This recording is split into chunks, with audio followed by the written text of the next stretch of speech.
आप सभी श्रोताओं का माँ की धरोहर चैनल पर स्वागत है।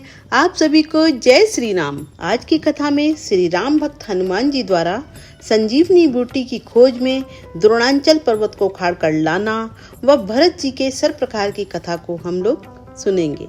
तो आप सभी प्रेम भक्ति से सुनिए व अपने बड़ों से, बच्चों से, अड़ोसी पड़ोसी, सगे संबंधियों से साझा करिए। मकरी अप्सरा का उद्धार और कालनेमी का वध करके हनुमान जी अति शीघ्र ही द्रोणांचल के शिखर पर जा पहुँचे। द्रोणांचल नामक यह प्रसिद्ध पर्वत ऋषभ तथा कैलाश पर्वत के बीच स्थित था। उस पर्वत पर अनेक प्रकार की औषधियाँ जगमगा रही थी। उन औषधियों की चमक से उस पर्वत की अनुपम छटा बरबसी मन को अपनी तरफ आकर्षित कर रही थी। इस पर बड़े बड़े सर्प, भालू, हाथी, सिंह आदि सुखपूर्वक निवास करते थे। उस पर यक्ष, किन्नर, गंधर्व तथा बहुत से देवताओं का वास था। महर्षि, मुनि, तपस्वी और सिद्धगण उसकी कंदराओं में दिन रात ईश्वर की आराधना उपासना में लगे रहते थे। उस विशाल पर्वत पर पहुंचकर हनुमान जी ने वेद सुषेण द्वारा बताई गई संजीवनी औषधि प्राप्त करने के लिए चारों ओर अपनी दृष्टि दौड़ाई, किंतु संजीवनी नामक औषधि कौन सी है ये समझ पाना उनके लिए बहुत ही कठिन हो रहा था। बहुत समय तक औषधि की तलाश में हनुमान जी उस पर्वत पर इधर उधर भटकते रहे, किंतु ऐसा लगता था जैसे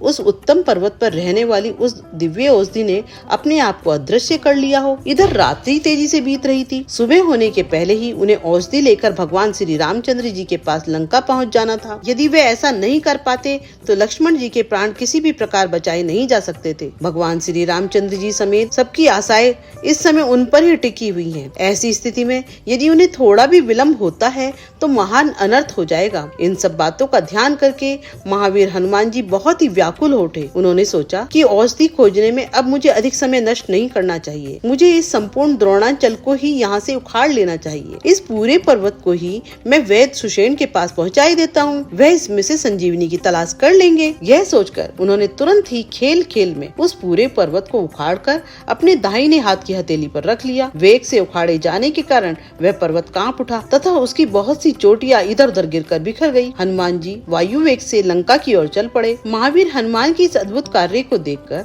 देव, दानव, यक्ष, किन्नर और गंधर्व सभी को बड़ा विस्मय हुआ। सभी उसके इस कृत्य की भूरी भूरी सराहना करने लगे। रात्रि के उस घने अंधकार में हाथ में जगमगाता हुआ द्रोणांचल पर्वत अति तीव्र गति से उड़ते हुए हनुमान जी को देखकर ऐसा लगता था जैसे आकाश में प्रकाश की एक रेखा खिंचती चली जा रही है। पर्वत रूपधारी महावीर हनुमान जी का यह स्वरूप सभी प्रकार से हमारा मंगल करने वाला है। इस रूप की उपासना और ध्यान से मनुष्य के बड़े से बड़े कष्ट और संकट अनायास ही दूर हो जाते हैं। वह सभी आपदाओं पर विजय प्राप्त कर लेता है। हमें रामदूत पवन पुत्र हनुमान जी के इस स्वरूप का निरंतर ध्यान करना चाहिए। श्री हनुमान जी के द्रोण सहित वेग पूर्वक आकाश में चलने से ऐसी ध्वनि हो रही थी जैसी भयंकर आंधी चल रही हो। आकाश मार्ग से उड़ते हुए हनुमान जी के अयोध्या के ऊपर पहुँचे ही थे कि भगवान श्री राम के चरुणानुरागी श्री भरत जी ने सोचा विशाल पर्वत लिए शायद कोई बलवान राक्षस जा रहा है। उन्होंने अपना धनुष उठाया और उस पर बिना नोक का बाण रखकर प्रत्यंचा चढ़ाई तथा उसे धीरे से आकाश की ओर छोड़ दिया। बाण सीधे हनुमान जी के सीने में लगा। श्री हनुमान जी बाण लगते ही अपने आप को संभाल न सके और देखते ही देखते धरती पर गिर पड़े। परंतु महान आश्चर्य, भरत जी के बाण के अमोघ प्रभाव से पहाड़ आकाश में ही स्थिर रह गया। धरती पर गिरते ही श्री हनुमान जी के मुंह से निकली श्री राम,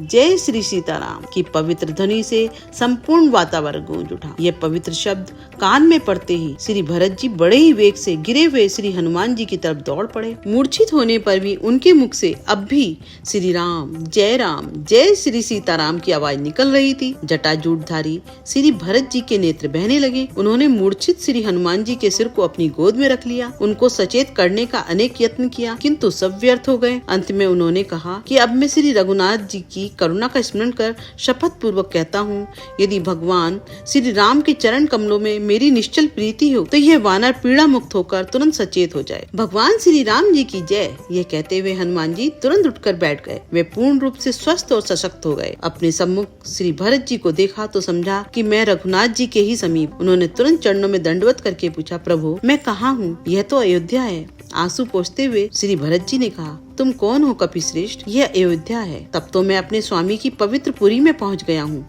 हनुमान जी भाव विभोर होकर बोले, लगता है आप श्री भरत जी हैं। आहा, मैं आज धन्य हो गया। जिसकी प्रभु श्री राम अपने मुंह से प्रशंसा करते नहीं थकते, आज मैं उन परम भाग्यवान भरत जी के सामने हूँ। हाँ भैया, वह अधम भरत मैं ही हूँ, जिसके कारण भगवान श्री राम को वनवास का दुख भोगना पड़ रहा है।